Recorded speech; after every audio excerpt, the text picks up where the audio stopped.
সারা বাংলাদেশে 90 সালেও 1300 cinema hall ছিল।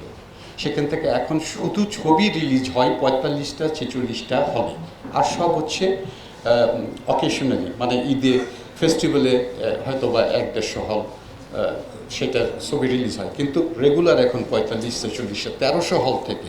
আপনারা জেনে খুবই আতঙ্কিত হবেন যে আমাদের এই যে চলচ্চিত্র বাংলাদেশের সবচেয়ে বড় গণমাধ্যম, এইরকম একটা জায়গায় 64টা ডিস্ট্রিক্টের এখন 29টা ডিস্ট্রিক্টেই কোনো সিনেমা হল নেই। সো দুইটা প্রজেক্ট আছে। আমি আমাদের আজকের অতিথি, আমাদের প্রাণপ্রিয় চিত্রনায়ক হেলাল খানের কাছে দাবি করব, উনি আমাদের বর্তমান প্রধানমন্ত্রীর সাথে খুবই রিলেটেড।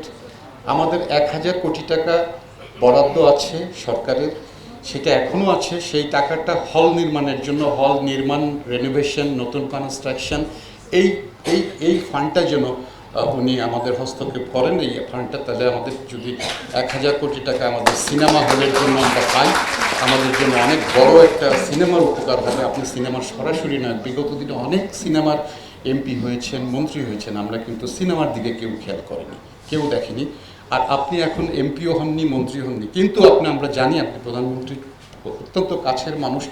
আপনি পারবেন আমাদের এই চলচ্চিত্রকে বাঁচাতে, এবং আপনার দয়া আছে, মায়া আছে, কারণ আপনি হেলাল খান কিন্তু আজকে চলচ্চিত্র দিয়ে। সো আপনি এটা পার্সোনালি আপনার বিষয়টা দেখবেন।